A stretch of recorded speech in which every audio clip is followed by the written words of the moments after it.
Bonjour à tous et bienvenue dans ce deuxième épisode de l'entreprise circulaire. Alors aujourd'hui, j'ai l'immense honneur d'accueillir Tom Bubst. Alors pour ceux qui ne le connaissent pas, c'est l'homme à la moustache qu'on voit régulièrement sur LinkedIn. Voilà, beaucoup connu pour ta moustache, Tom. Mais c'est également le fondateur de Vivable et d'AutoJoker, dont on aura l'occasion de discuter tout au long de cet épisode. Donc, Tom, si tu peux nous dire quelques mots pour te présenter. Avec grand plaisir. J'espère que vous ne reteniez pas que ma moustache. Merci pour l'invitation, Régis. Ça fait plaisir. Ça fait longtemps qu'on voulait échanger et c'est l'occasion. Merci beaucoup. C'est tout le bonheur est pour moi. Écoute, si je dois me présenter très rapidement, je m'appelle Tom. J'ai 23 ans et après de multiples prises de conscience depuis des années, j'ai décidé de me lancer dans l'entrepreneuriat à impact, en commençant par Vivable, qu'on pourra développer. Et puis secondement, la petite sœur H2Oker est arrivée, mais la petite sœur est en train de devenir très grande. Donc on essaye de développer ça avec des missions. Et puis j'espère atteindre mes missions un jour pour pouvoir passer à autre chose plus tard. Ça marche. Tu veux développer un peu par rapport à Vivable pour dire un peu, justement comment tu as commencé, ce que tu fais justement par là? Parce que voilà, tu as de multiples casquettes. Avec plaisir. Moi, si tu veux, j'ai euh, j'ai été basketteur depuis mon plus jeune âge. Je suis dans une famille de basketteurs. Et puis les étés, le basket c'était un peu off. Donc à 16 ans, je cherchais du boulot. J'arrivais pas à trouver. Et mon coach de basket était manager dans une usine de recyclage. Donc j'ai commencé à trier les déchets. Excusez-moi du terme, mais je me suis retrouvé avec mon bleu de travail et mon ego mis de côté au milieu de la merde. Donc j'ai trié la merde des gens, proprement parlé. Tous les sens du terme étaient présents. Mais bizarrement, j'ai un peu aimé ça et je me suis surtout rendu compte de l'absurdité totale de notre monde, parce que j'étais dans ma petite ville à côté de Bordeaux, j'étais dans des montagnes de 20 mètres de haut de déchets. Je me disais: «Mais comment c'est possible d'en arriver là?» Donc j'ai commencé à réfléchir à tout ça. Ayant un père entrepreneur et une mère commerciale, j'ai toujours été un peu, bercé dans cet, aspect entrepreneuriat, commerce, vente, marketing et cetera. Donc j'ai commencé mes études là-dedans, à côté d'être basketteur semi-pro. Un premier croisé m'a fait réfléchir à tout ça. J'ai commencé en tant que commercial en alternance dans le déchet, OK. mais très vite, j'avais fait le tour en fait. C'était super, hein. J'ai été super bien accueilli, j'ai été formé, c'était vraiment super et je travaille encore avec cette entreprise au jour d'aujourd'hui, en prestataire extérieur cette fois.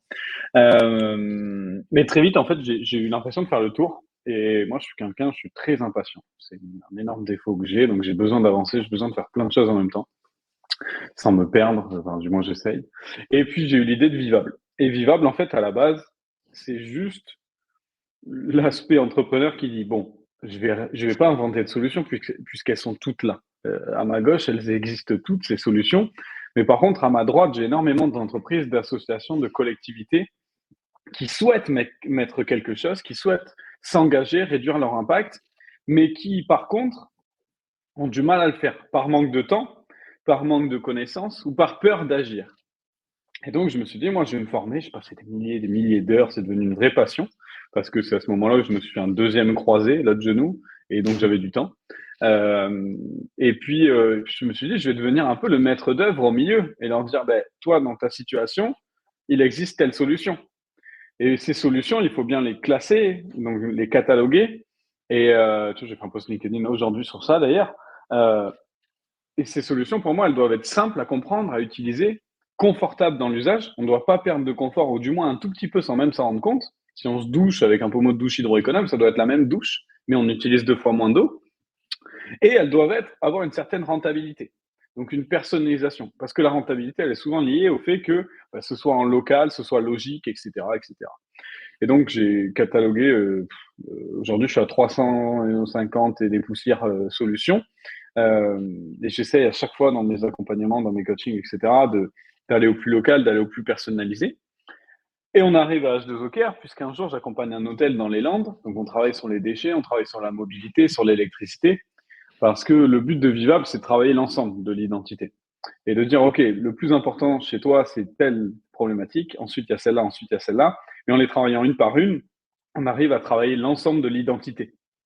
l'ensemble du projet, sans laisser quelque chose de côté, mais surtout en se rendant compte que tout est lié. Les déchets sont liés avec l'eau, avec l'électricité, avec etc., la mobilité, blabla. Donc on travaille un par un. Et on a travaillé sur l'eau. Et cet hôtelier, Nicolas Dedieu, m'a dit, moi j'en ai marre de faire mes besoins dans l'eau potable. Je veux être innovateur là-dedans. J'ai dit, tu as bien raison. Et donc on a découvert les systèmes Hydraloop néerlandais. Enfin, je les avais déjà en catalogue, mais je lui en ai parlé. Il m'a dit, OK, c'est super, vas-y, on teste, go. Euh, donc me voilà à tester, sauf que me voilà à appeler Hydraloop, mais il n'y avait pas de partenaire en France.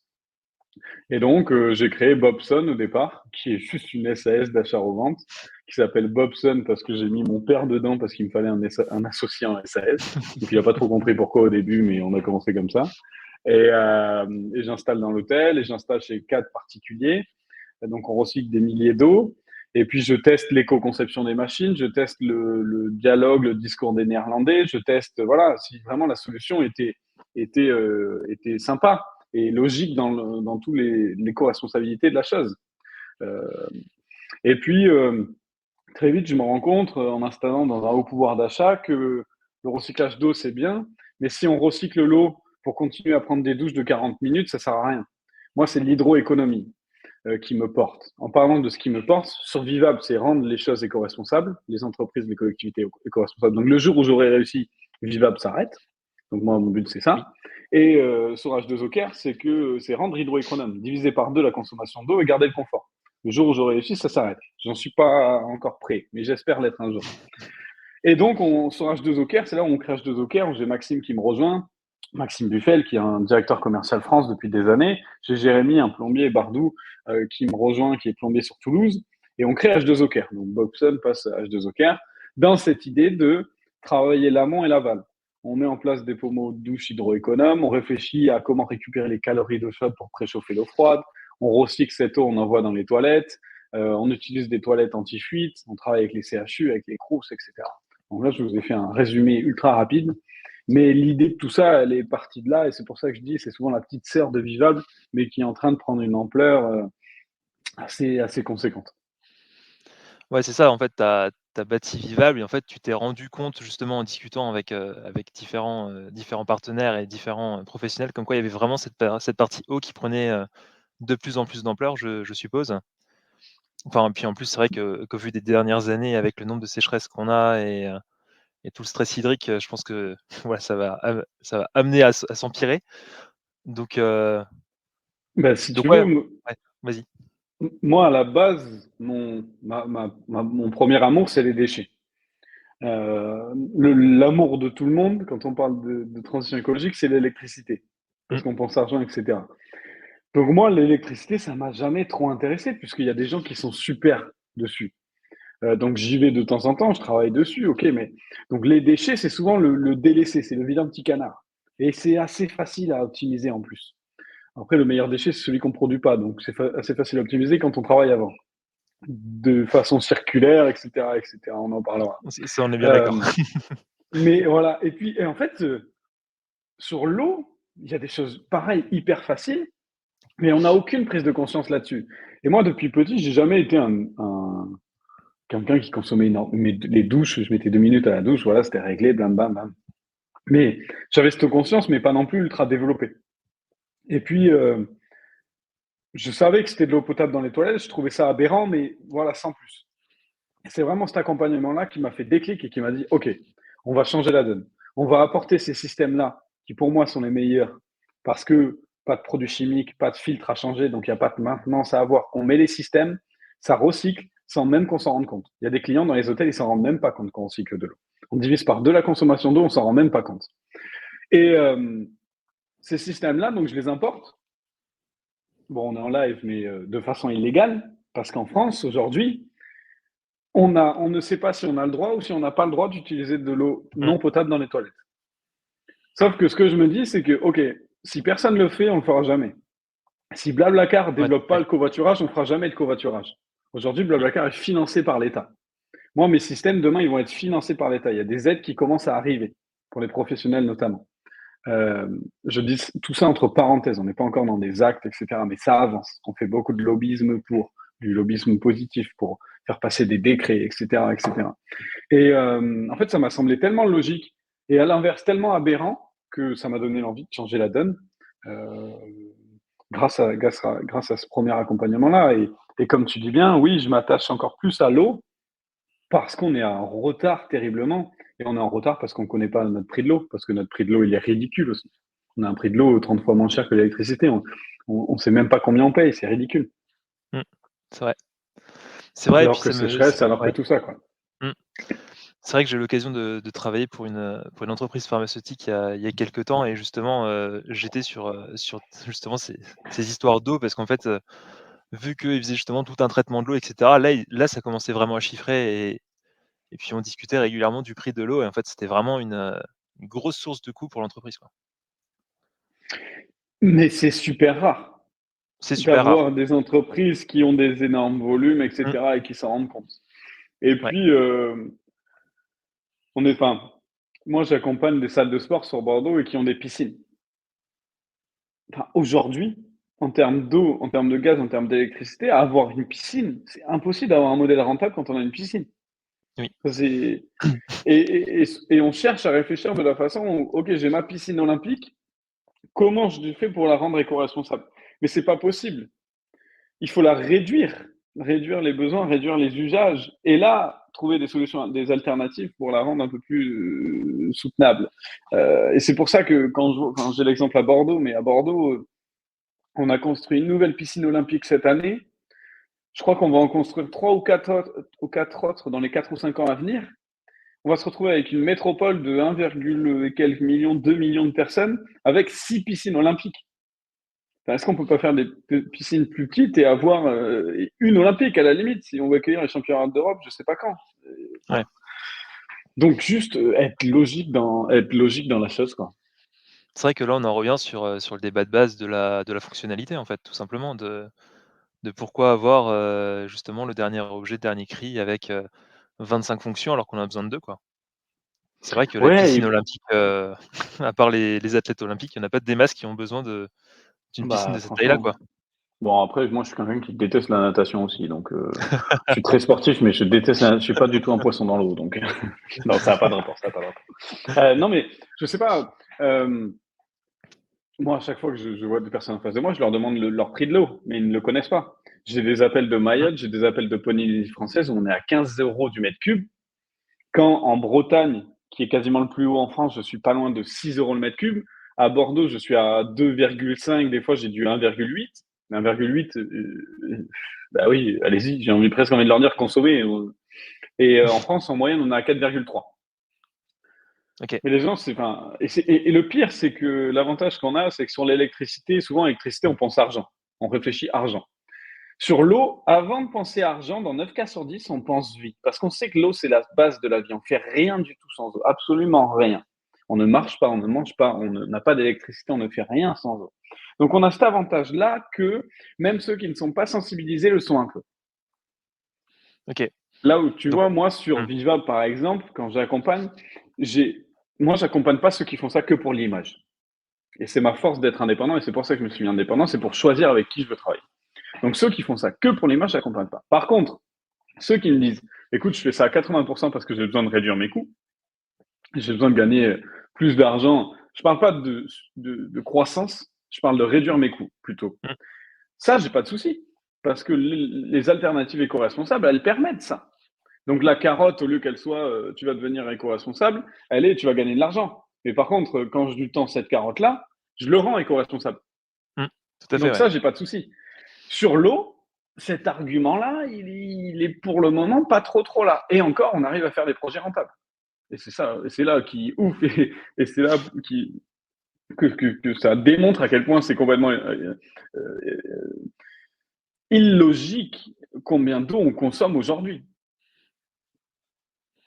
Parce que justement là, si on focus un peu plus sur Hydraloop, Mhm. tu as à peu près un retour sur investissement de combien de temps en fonction des usages? Parce que là tu as installé combien d'équipements pour le moment, Hydraloop? La première année, on en a installé 5. Ouais, Là, aujourd'hui, on est à 25 vendus, on est à OK, 16 installés, on OK, sera à 20, 21 dans moins d'un mois. On a un OK. gros camping qui arrive sur le sud-est, etc. Et on a des projets, on a au moins, on n'est pas loin d'avoir 30 systèmes qui sont déjà actés parce qu'on est dans les appels d'offres OK. de promoteurs, de bailleurs sociaux, etc. Donc tu vois, on a aussi, en fait, on est sur des projets, dès qu'on rentre dans du pro, on est sur des projets long terme. Mmh. Mais moi, j'ai eu cette vision pendant 2 ans où, si tu veux, je voulais pas en parler autour de moi. J'en parlais très peu. J'en parlais peu sur LinkedIn, etc. parce que je voulais tester les machines. Parce que je voulais Ouais. absolument pas mettre sur le marché français une machine qui paraissait esthétiquement belle, hyper efficace, etc. mais au final, qui faisait que casser, ou dès que tu avais une pièce, il fallait changer toute la machine, etc. Aujourd'hui, pour parler de prix, on tourne autour du 6 000 € TTC pour un particulier. Machine, installation, transport. Des fois, il faut Mmh. faire quelques adaptations de tuyaux PVC, etc. En fonction de combien ça coûte, on le fait ou on le fait pas. Le but, c'est pas d'avoir des factures à 15 000 €. Sur un particulier, aujourd'hui, sur un foyer moyen de 4 personnes, de douche, on a une rentabilité qui est entre 10 et 15 ans. OK.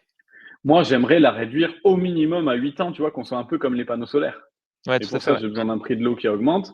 Et en même temps, c'est un peu illogique de parler de rentabilité sur du recyclage d'eau parce que pour être rentable, il faut que je recycle le maximum d'eau.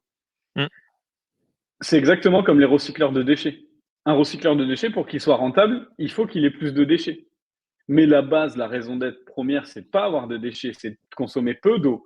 Donc, on Ouais. parle de rentabilité sur des choses, tu vois, paradoxales. Ouais, Mais tout à fait. bien sûr qu'il faut en parler. Sur Mmh. un professionnel, les professionnels, c'est hyper varié, hein. Je peux avoir 4 hôtels de 100 chambres et en mettre 1, 2, 3 ou 4 systèmes. Moi, j'ai OK. l'avantage d'avoir des systèmes adaptables je peux en mettre autant que je veux, je les additionne, je crée des modèles cascades et je m'adapte pas au litre près, mais aux 500 litres près, quoi. OK. Euh, sur des professionnels, on ne dépasse jamais les 10 ans de rentabilité. On est entre ben là, maintenant, on va avoir des aides, donc on va être à 4 ans, je pense. Mais OK. sans aide, on est à entre 6 et 10 ans. Donc, c'est pas déconnant. J'aimerais bien sûr faire mieux, mais c'est pas Oui. déconnant. Ouais, c'est sûr. C'est sûr, c'est sûr. Juste Sachant que, ouais. pardon, mais sachant qu'on est sur du domestique et pas de l'industriel. Toi, ton groupe Oui. pharmaceutique, on était sur de l'industriel. Oui, Moi, tout je à fait. travaille sur du domestique. Et quand je dis domestique, c'est collectivité, salle de sport, hôtel, etc. Mais c'est des usages domestiques. Donc, robinet, toilette, douche, Ouais. baignoire.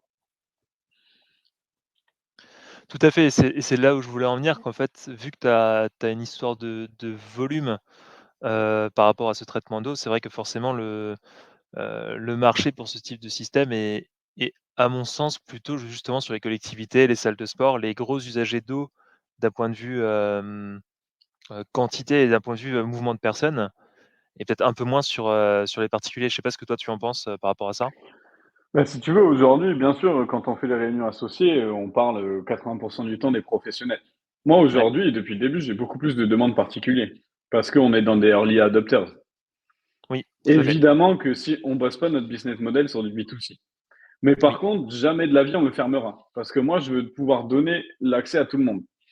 mmh, Euh, Moi, en termes d'éthique, je suis obligé de dire à l'étudiant qui m'appelle pour l'installer dans son appart de 40 mètres carrés avec une douche, de lui dire, attention, tu n'auras jamais la rentabilité, tu vas recycler 50 litres par jour. Est-ce que c'est pas surdimensionné? Est-ce qu'il vaut pas mieux mettre un minuteur dans sa douche, prendre un pommeau de douche hydroéconome, plutôt que mettre un système hydraloop, sachant que même si le système hydraloop est petit par rapport à la qualité de traitement.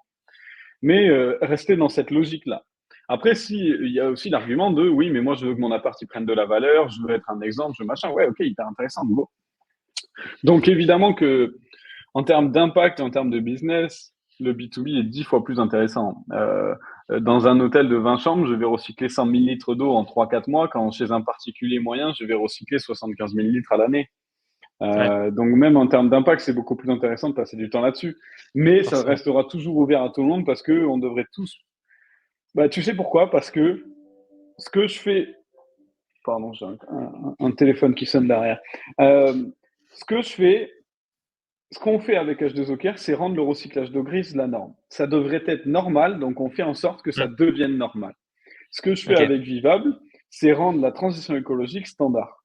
Rendre le fait de s'engager et dès que je pense à quelque chose, je le pense de façon logique et éco-responsable.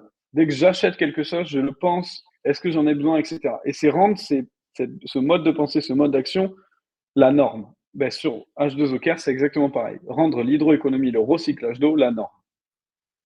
OK. Et c'est pour ça qu'on se bat avec des décrets pour faire changer la norme, pour mettre du double réseau dans des bâtiments neufs, pour après pouvoir juste greffer les systèmes de recyclage. Et on n'est pas obligé de dire, vous les prenez, les nôtres ou d'autres, mais au moins c'est facile à faire. Ouais, c'est vrai que l'histoire du double réseau, j'avais la première fois que j'ai entendu ça, c'était sur de l'éco-conception de bâtiments du type Mm. Earthship, ce genre de choses. Je sais pas si tu en Mhm. avais si tu vois un peu ce que c'est? Archive, ça me dit rien, mais Ouais. Ouais, c'était un système qui était fait aux États-Unis où en fait, ils construisaient la maison, à partir de pneus, où ils mettaient de la terre à l'intérieur. Enfin bon bref, c'était un peu, c'était vraiment ok. très alternatif à l'époque. Mais c'est vrai que je crois que c'était la première fois que j'avais entendu parler d'un double réseau d'eau justement pour ces raisons-là, quoi. Et c'est vrai Ah, que c'est ça qui paraît, complètement aberrant, c'est qu'en fait, voilà, en 2024, on a toujours, notre monoréseau et voilà, quoi. Y compris pour les ouais, bâtiments neufs, quoi. mais le pire, c'est que, tu vois, moi, je le fais sur du rétrofit. Là, en ce moment, on travaille beaucoup sur du rétrofit parce que, bah, on a tellement de bâtiments. Est-ce qu'on a aussi besoin de construire du neuf? Enfin, bref, ça, c'est un autre débat. C'est Mais notre débat. sur du neuf, c'est hyper simple. Et c'est pas exorbitant de rajouter un deuxième réseau. Je vais pas Ouais. dire que c'est gratuit et que c'est la même chose. Bien sûr que c'est quelques coûts en plus. Mais rajouter une deuxième canalisation de 20 ou de 40 ou un PER, c'est pas énorme, hein. On le met au même endroit, on fait juste deux, hein. Enfin, c'est Mmh. pas immensissime. Donc, ça paraît très logique de. Ouais, carrément. Est-ce que tu peux nous parler un peu plus de la machine, Hydraloop en tant que telle, un peu comment c'est Ouais. fait? Parce que moi j'ai eu l'occasion d'en voir une, de mes yeux à Polytech, et de rencontrer, Mhm. Maxime. C'était la Ouais. fois où on aurait presque pu se croiser, mais ça s'est joué à quasiment rien. Mais bon, Quel bref. enfer ce salon. Enfin, c'était chouette, hein, mais j'étais tombé malade, j'étais au bout de ma vie, c'était horrible. Euh, mais c'était des bons souvenirs pour H2O, pas pour Tom Bobs. Non, avec plaisir. Ben, tu as vu la machine. La machine, elle fait à peu Oui. près notre taille. Elle fait quasi un 90. Avec le raccordement en 40, on monte à 2,10 m minimum. Donc, j'ai besoin de 2,10 m de hauteur. L'eau arrive par le haut. Donc, je peux raccorder plusieurs salles de bain ou je les fais arriver avant. Ou si jamais j'ai pas de gravitaire pour arriver par le haut, ben, je mets une petite pompe de relevage avant. On travaille avec des toutes petites pompes, ou des Novabox ou des SFA, qui sont des petites pompes de relevage qui tiennent dans des glacières. Ça coûte pas très cher, c'est très facile à changer, à réparer, etc. Toujours, donc tout est pensé de façon un peu logique. L'eau arrive dans ce système-là, Hydraloop, qui est assez joli. Tout d'abord, elle se stoppe. Au bout de 70%, elle dit bon, ben ok, je commence mon recyclage. Si jamais elle voit qu'il y a plus d'eau qui arrive, le but étant de remplir à fond, bien sûr. Il y a une première sédimentation qui se passe. C'est-à-dire que, regarde, j'ai un verre devant les yeux, je vais vous montrer. Donc, le volume d'eau se remplit et on va faire sédimenter, donc attendre et faire tomber les éléments vers le bas. Poils, cheveux, dentifrice, tous les éléments de type solide. Une fois ça, on ouvre une vanne dans le bas et les poils sont absorbés, sont aspirés. OK. Première façon. Deuxième façon, on a une pompe à air qui va nous envoyer des bulles du bas vers le haut et qui va faire comme un verre de champagne ou une bière et va créer de la mousse en surface. Cette mousse-là, elle va être brassée, elle va être évacuée. C'est pour ça qu'on ne va collecter, enfin, on va traiter que 90 à 95% des eaux qu'on récupère. En termes d'eau qu'on récupère, on récupère les eaux de salle de bain, c'est-à-dire douche, baignoire, évier. On ne récupère pas l'évier de cuisine. On récupère le lavabo de salle de bain, on ne récupère pas l'évier de cuisine et on ne récupère pas les toilettes. Donc attention, des fois il y a des toilettes dans les salles de bain, on a besoin que ce soit séparé. C'est pour ça que des fois c'est pas possible. L'avantage des bâtiments collectifs, c'est que c'est très souvent séparé, surtout Mmh. dans les hôtels. Donc deuxième phase, évacuation par la mousse. Ensuite on passe dans un deuxième réservoir où là il y a, pour simplifier la chose, mais un bioréacteur. Ce bioréacteur va activer les bactéries. En activant les bactéries, ça va permettre d'en évacuer certaines. Et après, une lampe UV va venir neutraliser les dernières bactéries. Et on va avoir une eau qui ressort translucide comme ça, sans odeur et sans bactéries. OK. On est sur une eau avec des critères de qualité qui sont largement bons, surtout pour l'envoyer dans l'usage non potable. Donc, Oui. toilettes, arrosage, nettoyage, lave-linge, même si on n'aime pas beaucoup ça en France, mais ça fonctionne bien, parce que j'ai le cas de figure dans notre maison témoin. Bref, tous les usages non potables. Et j'ai même envie de dire, mais on va pas rentrer dans le sujet parce que c'est un sujet sensible en France, mais on pourrait l'envoyer dans les piscines. C'est une eau Mmh. qui est traitée. Si on l'envoie dans les piscines, on la retraiterait. On enverrait du chlore et du sel, etc. Enfin, l'eau serait nickel, surtout quand on voit la qualité des piscines de temps en temps, quoi. Donc bon, voilà. Donc un process assez simple, pas de filtre, pas de galette de chlore, pas de produits chimiques, pas de je ne sais quoi. Vous l'installez, vous ne vous en occupez pas. Le système Hydraloop est connecté via Internet, etc., pour avoir des data et pour avoir un suivi 24/24, pour détecter des éventuelles fuites dans les toilettes, pour connaître le nombre de volumes d'eau qu'on envoie, qu'on recycle, pour connaître comment se passe le recyclage, etc. Il est aussi connecté par le bas avec l'eau potable. C'est-à-dire que si jamais j'appuie sur mes toilettes et que j'ai pas d'eau recyclée disponible, j'ai de l'eau potable qui s'envoie. Dans un OK. but de confort, de ne pas pouvoir tirer la chasse quand on a fait ses besoins. C'est vrai que ce serait dommage, ouais. Assez important, ouais. Ouais. Qu'est-ce que j'avais encore comme question par rapport au système? Ouais, donc tu disais, voilà, vu que tu as pas de filtre, en fait, tu as pas d'entretien en tant que tel, c'est ça? Enfin, tu L'entretien qu'on a chez un particulier, ça va être tous les 2 ans. Chez un professionnel, ça va être tous les ans, tous les OK, 6 mois en fonction du projet plus ou moins gros. Euh, L'entretien que je vais avoir, c'est dévisser le bioréacteur central, lui passer un coup de chiffon, ouais, dévisser la lampe UV, lui passer un coup de chiffon, mettre un peu de vinaigre blanc à l'intérieur de mon réservoir d'eau potable pour nettoyer le calcaire, mmh, mettre 1 à 2 litres de vinaigre blanc à l'intérieur du réservoir sur le côté et lancer un processus de nettoyage complet, plus nettoyage des canalisations, etc., avec du vinaigre blanc. OK, J'ai une garantie de 2 ans, une possibilité d'extension de garantie avec H2OK. Une lampe UV qui va être à changer, la première chose à changer qui va être à changer. Avant, c'était tous les 2-3 ans. Maintenant, on a changé. On est sur les 4-5 ans facilement. C'est des OK, toutes petites lampes UV qu'on trouve. Et l'avantage de toutes les pièces, c'est qu'on les trouve soit directement avec nous, soit dans les grandes surfaces spécialisées. OK, CDO, Richardson. Je suis sûr qu'il y a même des pièces qu'on trouve chez Leroy Merlin. La pompe de distribution, ça dure 10 ans. Les capteurs, c'est hyper facile à changer. On peut les changer. On a les pièces dispo, etc. Donc, c'est pas la machine où si ça casse, il faut tout changer, quoi. mmh, et donc, là, actuellement, sur les premières, c'est toi qui les as installées en mettant le bleu ou tu as fait, appel à un plombier ou quelque chose, ou quelqu'un d'autre? Alors, moi, je n'ai pas du tout de formation d'électricien, de plombier ou de quoi que ce soit, mais Ouais, je peux te dire que j'en ai installé, j'en ai changé des pièces et j'ai appris plein de choses. Pour vous dire à quel point c'est pas ultra compliqué. Par contre, nous, on a une politique on veut externaliser les installations. ouais, Pourquoi? Parce que les maisons ou les projets, c'est pas nous les propriétaires. Donc, on ne connaît pas les maisons, les projets. Donc, on OK, préfère adapter nos machines, nos systèmes, nos technologies au projet et pas l'inverse. Et surtout, dans une logique, on veut éviter de faire des milliers de kilomètres pour installer les machines. Donc, on forme à distance, on explique le processus qui est assez simple pour pouvoir installer l'hydralo. OK, Jusqu'alors, on n'a pas eu un seul problème sur OK, une quinzaine de machines installées. On a un problème sur une machine, mais qui n'a pas été installée par nous, qui a été installée avant même qu'on se crée, avant même que Bobson se crée. Et aujourd'hui, on rattrape encore les problèmes d'installation qu'il y a pu avoir. OK, Par exemple, l'eau grise, il ne faut absolument pas la stocker en amont, dans une cuve de stockage d'eau de pluie, par exemple. Sinon, ça macère, ça crée des bactéries et des odeurs. Il faut mmh, surtout pas le faire. Aujourd'hui, on se dit, mais si, on va la stocker, comme ça, on va recycler plein. Non, surtout pas. Sinon, ça va macérer et après, c'est intraitable quasiment. mmh, OK, Donc ouais, on essaye d'externaliser tout et puis on a aussi cette volonté de former à l'hydroéconomie, de développer notre réseau de plombiers. Parce que les plombiers ont cette image-là non, mais les plombiers, eux, ils préfèrent qu'il y ait des fuites, comme ça, ils travaillent encore plus. Cette image, c'est de l'ancien temps. Aujourd'hui, 9 plombiers sur 10 est hyper heureux de travailler avec nous, veut être acteur du recyclage et de l'hydroéconomie. Et il en a surtout marre de réparer les petites fuites de merdouille et de changer des chasses d'eau, quoi. Donc, on ouais, travaille sur quelque chose de logique, des projets globaux d'amont en aval de tout le cycle domestique de l'eau. Et puis avec des technologies qui sont sympas. Les pommeaux gyoza sont des pommeaux qui, très rapidement, envoient de l'air en même temps que l'eau, donc le confort est le même, mais on utilise quasiment 3 fois moins d'eau. OK, Les réservoirs à bascule water flush, On choisit la quantité qu'on veut envoyer et surtout, il n'y a pas de joint. L'eau ne stagne plus dans la cuve, donc il ne peut pas y avoir de fuite.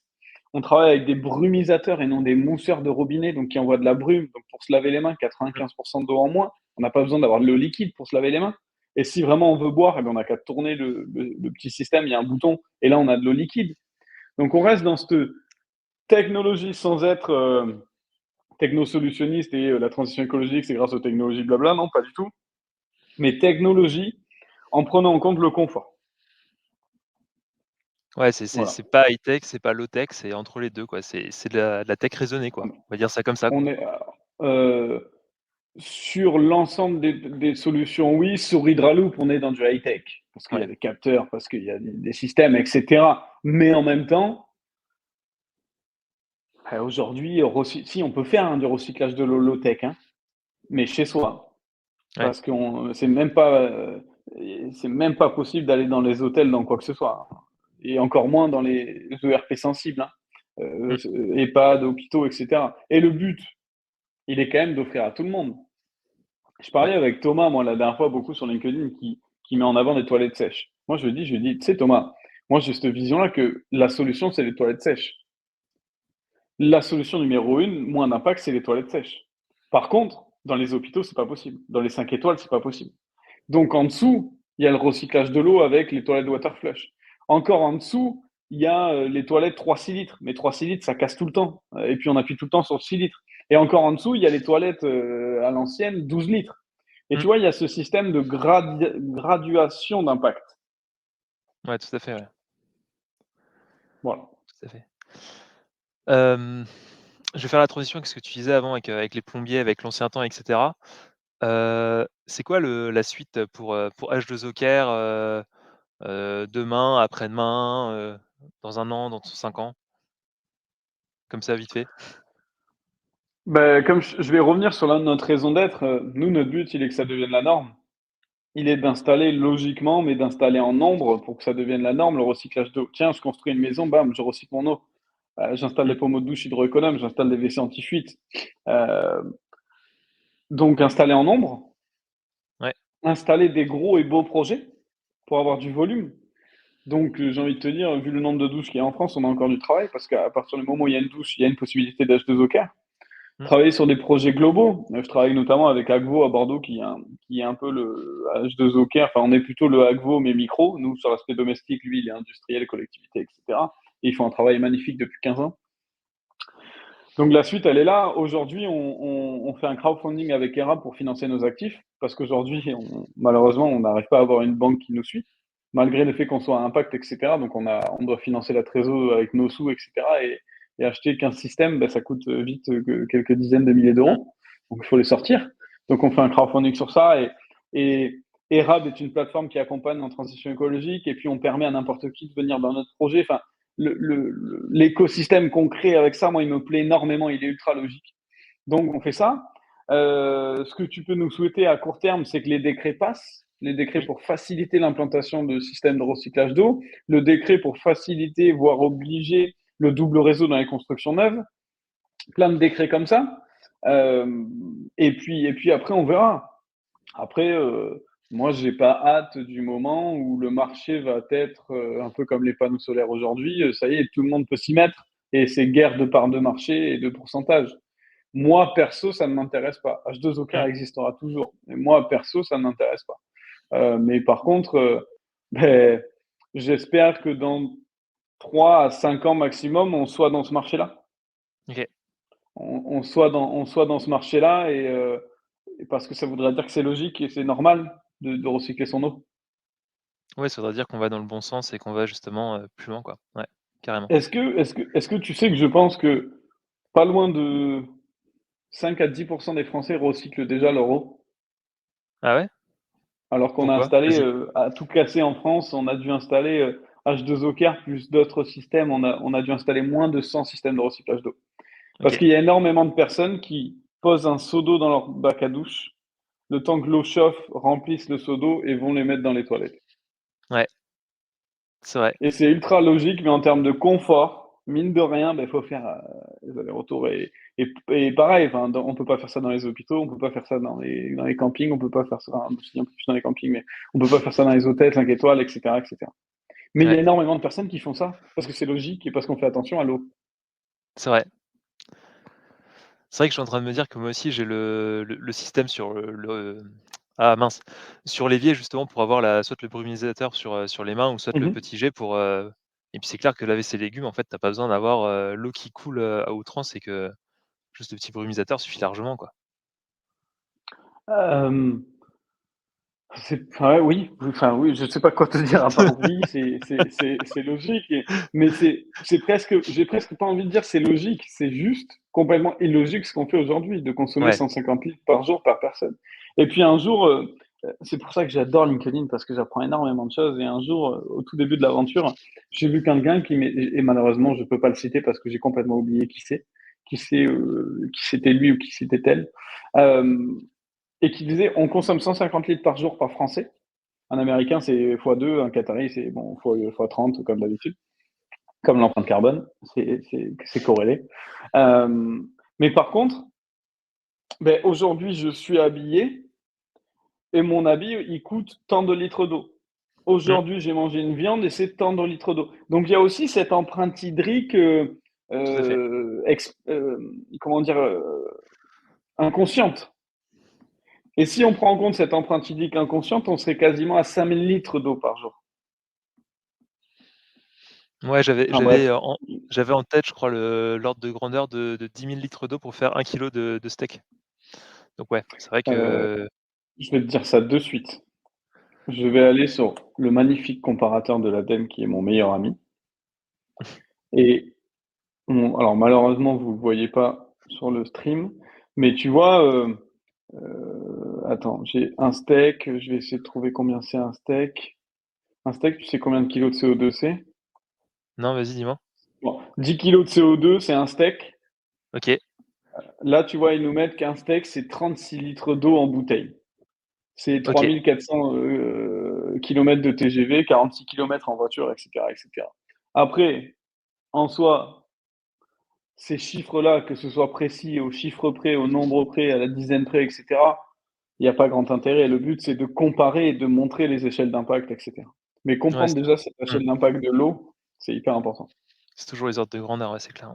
Mmh. Mmh, mmh. Ouais et puis, qu'est-ce qu'on peut dire de plus à part que, tu vois, nous, on travaille aussi sur le cycle de l'eau global, donc on travaille un peu sur l'eau de pluie, un tout petit peu. Il y a des experts, hein, on n'est pas experts de l'eau de pluie, mais l'eau de pluie, c'est aussi fait pour retourner dans le sol, les cycles de l'eau naturelle. Bon, avec la bétonisation qu'on a aujourd'hui, malheureusement, c'est de moins en moins. Mmh. Mais, la logique, elle est pas forcément de collecter de l'eau de pluie pour l'envoyer dans les toilettes. Par contre, avoir un mix avec les eaux grises et cetera, c'est intéressant. Ouais, tout à fait. Mmh. Donc on essaie de travailler sur cet ensemble, ce cycle complet-là. Je suis en train de me dire qu'on arrive bientôt à la fin de ce qu'on peut, Ouais, ça fait déjà s'échanger. 40 minutes qu'on parle, tout Bah, à fait. ça fait c'est fou, hein, quand on traite ce type de sujet, le temps passe hyper vite. Ça va vite, ouais.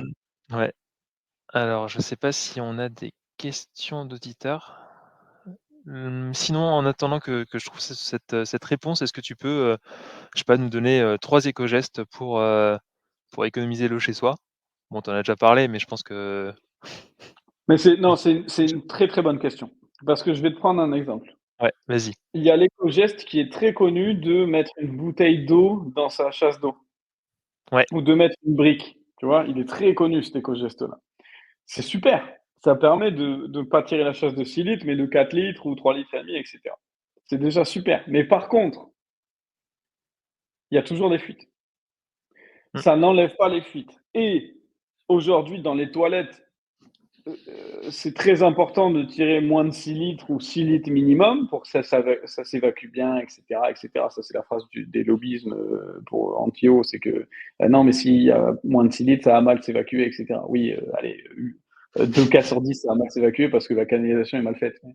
Euh, mais cet éco-geste-là, attention, parce qu'il y a toujours les fuites. Et les fuites, c'est la plupart de la consommation d'eau. Il y a les fuites avant que l'eau arrive chez nous, on le sait tous, là, dans les rues, on perd 30%. mais il y a aussi les filles de chez nous. Euh, Nous, on travaille avec le CHU de Bordeaux, on travaille avec le Crous de Poitiers, on travaille avec des gros instituts comme ça. Le CHU de Bordeaux, on sort d'une étude, des toilettes anti-fuite, c'est 35 mètres cubes d'eau par an par cuvette d'économiser. Imagine le nombre de cuvettes qu'ils ont, ils en ont plus de 500. Ouais, Imagine le nombre de litres d'eau, rien qu'avec de l'anti-fuite. Hein. ouais, non, c'est Euh, clair. le Crous, c'est pareil. Le Crous de Poitiers, ça fait des années qu'on travaille avec eux et ça a fortement fait baisser la consommation d'eau. Euh, donc il y a ça comme éco-geste. Bon, je vais pas vous dire éteignez le robinet d'eau quand vous brossez les dents ou une fois que vous mettez du savon sur vos mains. Ça, c'est quelque chose qui, je pense, est logique, du moins j'espère, est logique. Euh, le seau d'eau en dessous du bac à douche quand on préchauffe l'eau. Mmh. Euh, Qu'est-ce que j'ai d'autre qui me vient à l'esprit?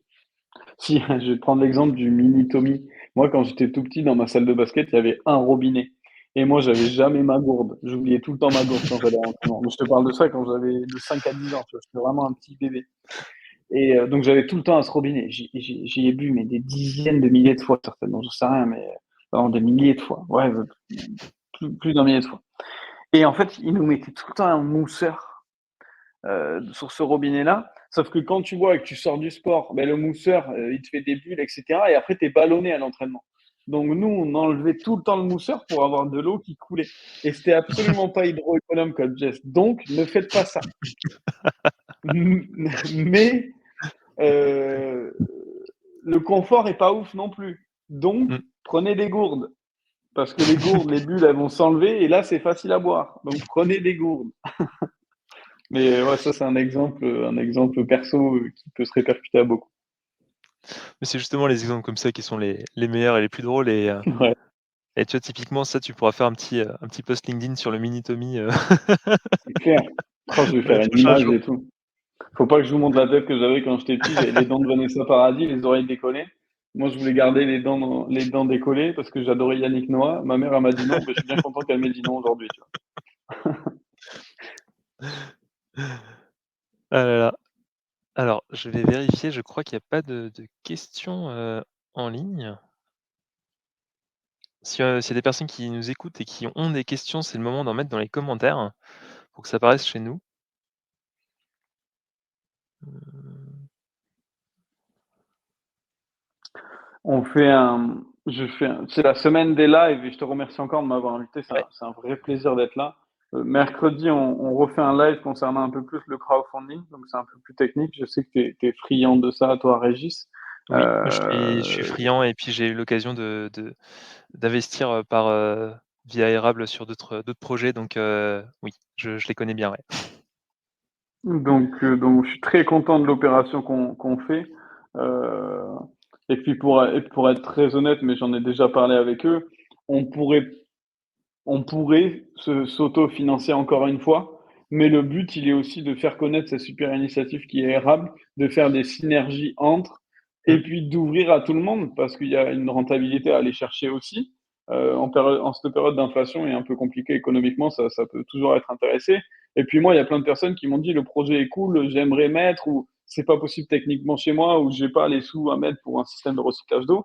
Mais par contre, là, c'est accessible à partir de 100 euros. Donc, mmh. c'était aussi cette volonté de communauté, d'écosystème, de logique tous ensemble qu'on a voulu créer. C'est vrai que ce modèle-là fait vraiment, vachement sympathique et ça fait vraiment plaisir de justement voilà, que ce soit sur ton projet-là ou sur d'autres où j'avais pu mettre, quelques ronces de voir un peu toute cette synergie et de voir tout ça, quoi. Mhm, mhm. Voilà. Je suis bien d'accord avec toi. C'est un vrai plaisir de pouvoir faire ça. Et puis l'équipe est trop cool. On travaille bien ensemble. Moi, je suis quelqu'un de très très très porté sur l'humain, positivement ou négativement. J'ai déjà refusé des affaires parce que ça matchait pas du tout. C'est mon défaut.